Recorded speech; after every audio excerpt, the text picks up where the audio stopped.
Whatever you think of Trump, you have to admit he's done a lot. Nobody's done so much in such a short period of time. But here's the thing. Most of what Trump has done in his first 100 days isn't in your best interest.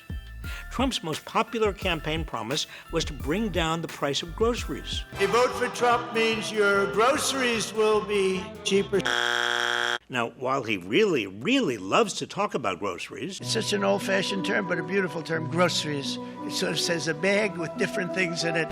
he hasn't actually done anything to bring grocery prices down.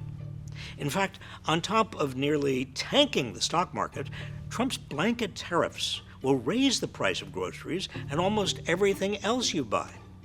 That's because tariffs are just like sales taxes, meaning you'll be paying more at the checkout line. Worse yet, tariffs are regressive taxes. They take a bigger chunk out of the paychecks of working people than from the wealthy. Trump also campaigned on making housing and cars more affordable. House owners and renters and everybody, your car, everything's going to go way down. Trump hasn't proposed anything to lower housing costs. In fact, tariffs on lumber, steel, and aluminum will make new housing construction more expensive and raise rents. And the price of a new car is expected to go up about $6,400 under Trump's proposed automobile tariffs. And let's not forget, Vote for me and I will deliver rising wages, soaring income.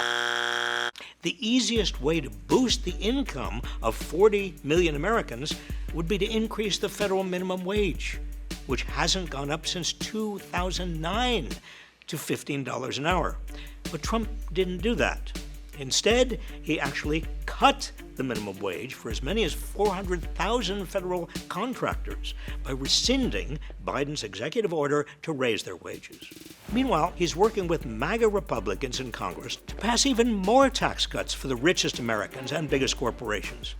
How will they be paid for? With cuts to programs like Medicaid that millions of people rely on. And how about jobs? You'll have more jobs in this country than we've ever had before. Instead, Trump has made cutting jobs one of his top priorities. You're fired. You're fired. You're both fired. You're all fired. Trump's in the process of cutting nearly 300,000 federal jobs. That's bad for the folks who are out of work, of course. It's also bad for everyone who relied on the vital work these public servants did, whether it's inspecting our food, warning us about extreme weather, or protecting us from financial fraud. And it's bad for the job market when there are suddenly hundreds of thousands of newly unemployed people, and that will likely push down wages and make it harder to get a job. So if Trump didn't keep his promises to lower prices, raise wages, or create jobs, what has he done? A lot of things no one was asking for, like letting the world's richest man effectively cut Social Security, disrupting cancer and Alzheimer's research, renaming the Gulf of Mexico the Gulf of America, firing the team at the FDA that handles bird flu outbreaks, and firing the CDC team dedicated to stopping mother-to-child HIV transmission. Honestly, I didn't know it was possible to be against protecting babies from HIV. How about making an enemy of Canada? The old relationship we had with the United States is over. Do you know how hard it is to piss off a Canadian? Okay, then. Or how about threatening to invade Greenland and Panama? What else? Doing an ad for Tesla on the White House lawn. Putting American troops at risk by accidentally leaking military plans on a messaging app and then not even holding anyone accountable for this dangerous blunder. Hello? Spending more time golfing than any recent president in his first 100 days, even more time than his first term by this point. Costing American taxpayers like you over $26 million. Gutting the Office of Federal Student Aid. shutting down a Department of Justice team that investigates crypto fraud just as he launches his own meme coin and his family business gets more involved directly in the industry. Siding with Russia and North Korea against our allies in Europe. Cutting veterans' services. A lot of people are going to die because they're not getting their medication or their mental health. Wrecking the IRS so badly that the super rich won't be audited, making it even easier for them to skirt what they owe.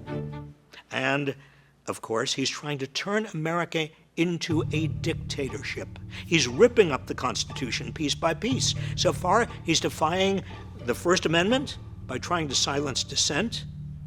Article 1, which gives Congress, not the president, the power to control government spending.